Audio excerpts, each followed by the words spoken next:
ગાયકવાડ રાજવંશ આ માત્ર એક વંશની કહાણી નથી. આ એ ગાથા છે કે કેવી રીતે મરાઠા યોદ્ધાઓમાંથી દૃષ્ટિવંત શાસકો બન્યા, જેમણે એક એવા રાજ્યનો પાયો નાખ્યો જેણે આધુનિક ભારતને ઘડવામાં મદદ કરી. તો ચાલો આ અદ્ભુત સફરને સમજીએ. તો સવાલ એ થાય છે કે આખરે એક રજવાડું પોતાના સમય કરતાં આટલું બધું આગળ કેવી રીતે વિચારી શક્યું?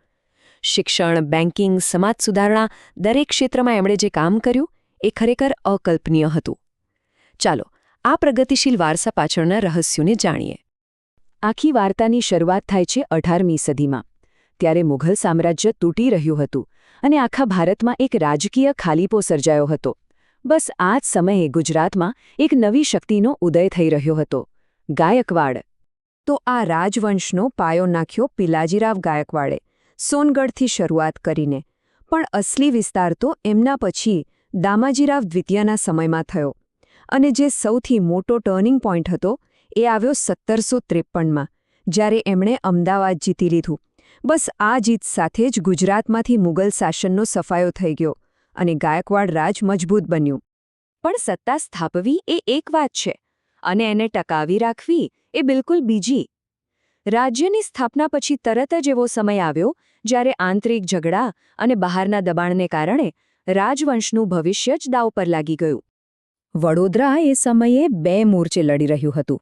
એક તરફ ઘરની અંદર જ ગાદી માટે ખેંચતાણ ચાલતી હતી અને પેશવાઓ સાથે પણ સંબંધો સારા ન હતા, અને બીજી તરફ અંગ્રેજો ધીમે ધીમે પોતાની પકડ મજબૂત કરી રહ્યા હતા.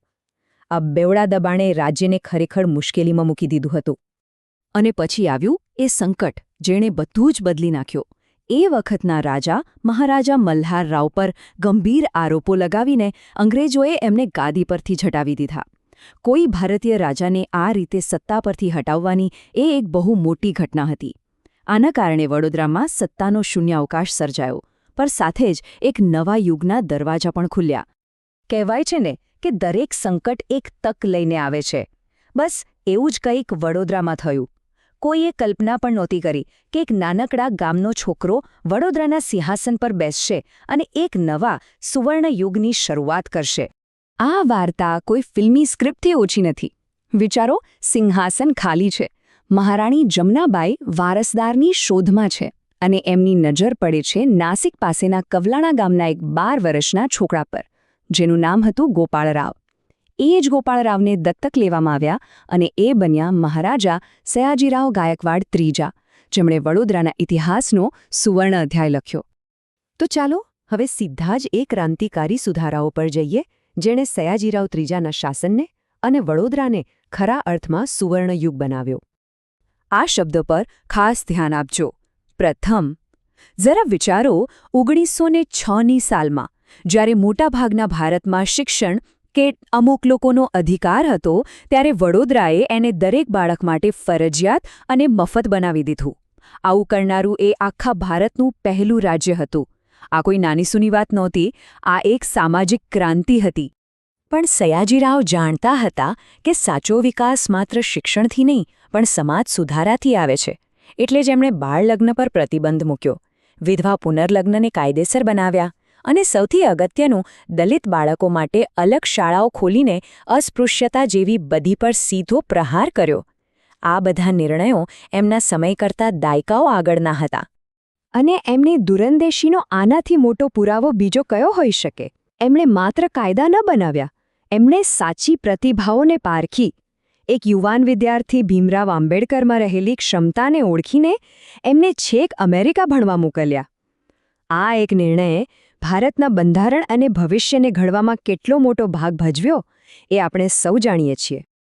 કોઈ પણ આધુનિક રાજ્યને ચલાવવા માટે મજબૂત આર્થિક પાયાની જરૂર પડે, અને સયાજીરાવે બરાબર એ જ કર્યું.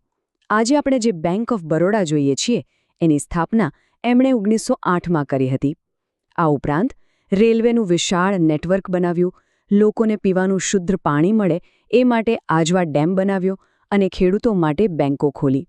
આ બધું જ વડોદરાને આત્મનિર્ભર બનાવવા માટે હતું.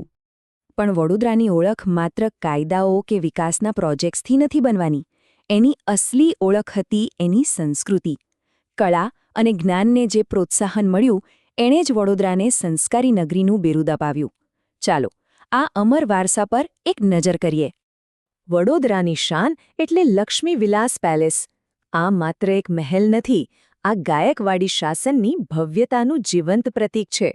પણ શું તમને એક રસપ્રદ વાત ખબર છે? આ મહેલ લંડનના બકિંગહમ પેલેસ કરતાં લગભગ 4 ગણો મોટો છે. મહારાજાએ માત્ર ઇમારતો નહોતી બનાવી, એમણે પ્રતિભાવોનું પણ નિર્માણ કર્યું. મહાન ચિત્રકાર રાજા રવિ વર્માથી લઈને મહર્ષિ અરવિંદ ઘોષ જેવા વિદ્વાનો સુધી દેશભરની પ્રતિભાઓને વડોદરામાં આશ્રય અને પ્રોત્સાહન મળ્યું. અને એમની લાઇબ્રેરી મૂવમેન્ટ એટલે કે ગામે-ગામ પુસ્તકાલયો પહોંચાડવાનો પ્રયાસ, એ તો જ્ઞાનને લોકો સુધી લઈ જવાની અદ્ભુત પહેલ હતી. અને જ્યારે ભારત આઝાદ થયું અને દેશી રજવાડાઓના વિલીનીકરણનો સમય આવ્યો, ત્યારે પણ વડોદરાએ પોતાની ગરિમા જાળવી રાખી. સરદાર પટેલના માર્ગદર્શન હેઠળ ખૂબ જ શાંતિપૂર્વક વડોદરા રાજ્ય ભારતીય સંઘનો એક અભિન્ન અંગ બની ગયું. તો આખી વાતનો સાર શું? આજે જ્યારે આપણે ગુડ ગવર્નન્સ અને સર્વાંગી વિકાસની વાતો કરીએ છીએ, ત્યારે સયાજીરાવ ગાયકવાડના શાસન પર એક નજર નાખવી જરૂરી છે. એક એવું મોડેલ જ્યાં શિક્ષણ, સમાજ સુધારણા અને આર્થિક વિકાસ બધું એકસાથે ચાલતું હતું. શું આજના શાસકો એમાંથી કંઈક શીખી શકે છે? આ પ્રશ્ન વિચારવા જેવો છે. આ માહિતીનું સંકલન કર્યું છે ડૉક્ટર સંજય પરમારે, જામનગરથી.